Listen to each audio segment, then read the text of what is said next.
வணக்கம். இன்றைய முக்கிய செய்திகள். தமிழ்நாட்டில் ஆட்சி அமைப்பது தொடர்பாக காங்கிரசிடம் ஆதரவு கோரினார் தவேக தலைவர் விஜய் அவர்கள் என்று கே.சி. வேணுகோபால் அவர்கள் தெரிவித்துள்ளார். பிரபல தயாரிப்பாளரும் நடிகர் ஜீவா அவர்களின் தந்தையுமான ஆர்.பி. சௌத்ரி அவர்கள் காலமானார். உச்சநீதிமன்ற நீதிபதிகளின் எண்ணிக்கையை 38ஆக உயர்த்தும் பரிந்துரைக்கு ஒன்றிய அரசு ஒப்புதல் வழங்கியுள்ளது. தமிழக வெற்றிக் கழகத்தின் சட்டமன்ற குழு தலைவராக கட்சியின் தலைவர் விஜய் அவர்கள் ஒருமனதாக தேர்வு செய்யப்பட்டுள்ளார். தேர்தலில் வெற்றி பெற்ற அனைவரும் சென்னைக்கு வர வேண்டும் என்று அதிமுக கட்சியின் பொதுச் செயலாளர் எடப்பாடி பழனிசாமி அவர்கள் அழைப்பு விடுத்துள்ளார். மதச்சார்பற்ற வெற்றி கூட்டணி சார்பாக போட்டியிட்டு வெற்றி பெற்ற அனைத்து வேட்பாளர்களுக்கும் தேசிய முற்போக்கு திராவிட கழகத்தின் சார்பாக மனமார்ந்த வாழ்த்துக்களை தெரிவித்துக் கொள்கிறேன் என்று பிரேமலதா விஜயகாந்த் அவர்கள் தெரிவித்துள்ளார். உதகையில் இடியுடன் கனமழை பெய்து வருகிறது. தம்பி விஜய் அவர்களின் தலைமையிலான தமிழக வெற்றிக் கழகத்தின் புதிய அரசிற்கு என்னுடைய மனமார்ந்த வாழ்த்துக்கள் என்று சீமான் அவர்கள் தெரிவித்துள்ளார். தவேக தலைவர் விஜய் அவர்கள் வருகின்ற மே 7ஆம் தேதி தமிழக முதல்வராக பதவியேற்க திட்டமிட்டுள்ளார் என்று தகவல் வெளியாகியுள்ளது. மேலும் பதவியேற்பு விழா நேரு உள் விளையாட்டு அரங்கில் நடத்த முடிவு செய்யப்பட்டுள்ளதாகவும் தகவல் வெளியாகியுள்ளது. மேற்கு வங்க மாநில சட்டமன்ற தேர்தலில் பாஜக 207 இடங்களை வென்றுள்ளது. இந்நிலையில் மேற்கு வங்க முதல்வர் தேர்வுக்கான மத்திய பார்வையாளராக மத்திய உள்துறை அமைச்சர் அமித்ஷா அவர்கள் நியமிக்கப்பட்டுள்ளார். அசாம் முதல்வரை தேர்வு செய்யும் பாஜகவின் பார்வையாளராக ஜே.பி. நட்டா அவர்கள் நியமனம் செய்யப்பட்டுள்ளார். 108 தொகுதிகளில் வெற்றி பெற்று தனிப்பெரும் கட்சியாக உருவெடுத்துள்ள தமிழக வெற்றிக் கழகத்தின் தலைவர் விஜய் அவர்கள் ஆட்சி அமைக்க அழைப்பு விடுக்குமாறு ஆளுநருக்கு கடிதம் எழுதினார். தேர்தலில் திமுக தோல்வியடைந்த நிலையில் முதலமைச்சர் பதவியை மு.க. ஸ்டாலின் அவர்கள் ராஜினாமா செய்தார். எரிசக்தி விநியோகத்தில் ஏற்பட்டுள்ள உலகளாவிய இடையூறுகளுக்கு மத்தியில் கடந்த ஏப்ரல் மாதத்தில் இந்தியாவில் எல்.பி.ஜி. தேவை 16% சரிந்துள்ளதாக தகவல் வெளியாகியுள்ளது. 22 கேரட் ஆபண தங்கத்தின் விலை சவரனுக்கு 1440 ரூபாய் விலை குறைந்து ஒரு சவரன் 1,10,560 ரூபாயாகவும் 1 கிராம் 13,820 ரூபாய்க்கும் விற்பனை செய்யப்பட்டு வருகிறது. இதனைத் தொடர்ந்து 1 கிராம் வெள்ளியின் விலை கிராமிற்கு 5 ரூபாய் விலை குறைந்து 1 கிராம் வெள்ளி 265 ரூபாய்க்கு விற்பனை செய்யப்பட்டு வருகிறது. தவேக தலைவர் விஜய் அவர்களுக்கு ஆந்திர முன்னாள் முதலமைச்சரும் OSR காங்கிரஸ் கட்சியின் தலைவருமான ஜெகன்மோகன் ரெட்டி அவர்கள் தனது வாழ்த்துக்களை தெரிவித்துள்ளார். தமிழக சட்டமன்ற தேர்தலில் தவேக வெற்றி பெற்றுள்ள நிலையில் அக்கட்சியின் தலைவரும் முதலமைச்சர் வேட்பாளருமான விஜய் அவர்கள் தான் போட்டியிட்ட பெரம்பூர் மற்றும் திருச்சி கிழக்கு ஆகிய 2 தொகுதிகளிலும் வெற்றி பெற்றுள்ளார். தவேக வெற்றியை கரூரில் உயிரிழந்த தங்கள் குடும்பத்தின் 41 பேருக்கு சமர்ப்பிப்பதாக அக்கட்சியின் மாநில துணை பொதுச் செயலாளர் ஆதவ் அர்ஜுனா அவர்கள் தெரிவித்துள்ளார். தமிழகத்திலேயே அதிகபட்சமாக மாதாவரம் தொகுதி தவேக வேட்பாளர் விஜய் பிரபு அவர்கள் 94,985 வாக்குகள் வித்தியாசத்தில் வெற்றி பெற்றுள்ளார்.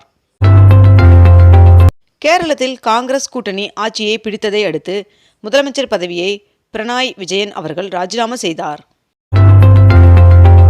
இதுவரை மக்களுக்காக சிறப்பான ஆளும் கட்சியாக செயல்பட்ட திமுக இனி சிறப்பான எதிர்க்கட்சியாக செயல்படும் என்று திமுக தலைவரான மு.க. ஸ்டாலின் அவர்கள் தெரிவித்துள்ளார்.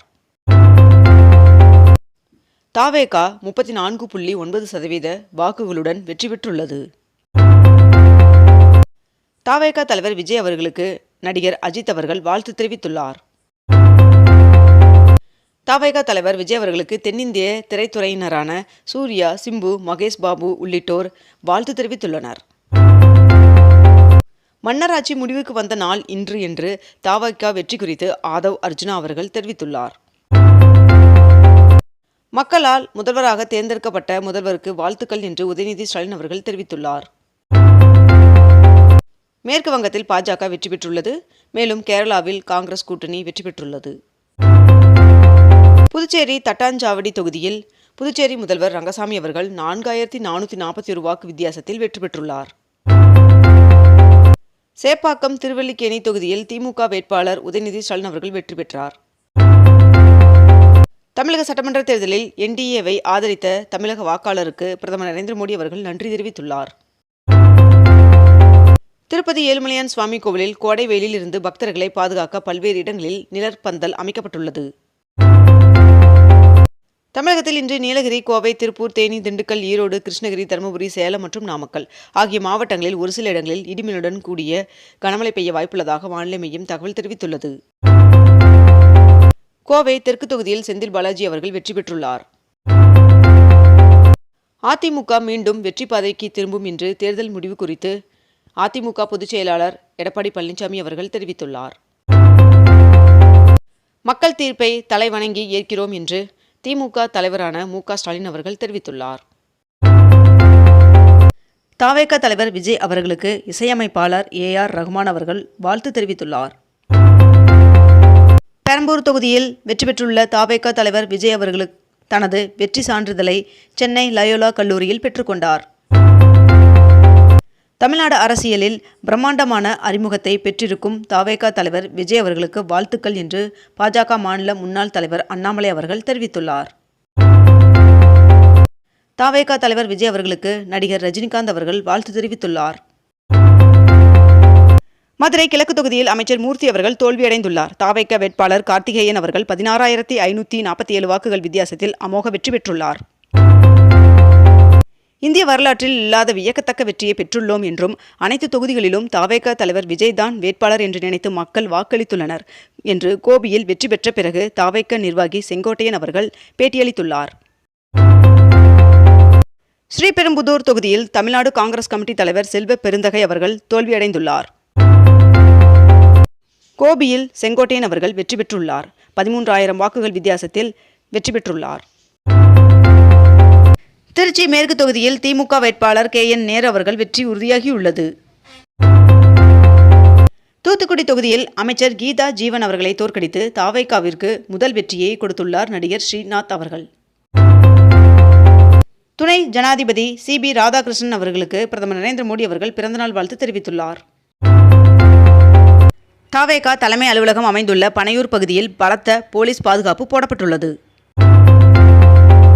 திருப்பதி ஏழுமலையான் சுவாமி கோவிலில் பக்தர்களின் வருகை தொடர்ந்து அதிகரிப்பதால் சுவாமியை தரிசிக்க 16 மணி நேரம் ஆகிறது என்று தெரிவிக்கப்பட்டுள்ளது.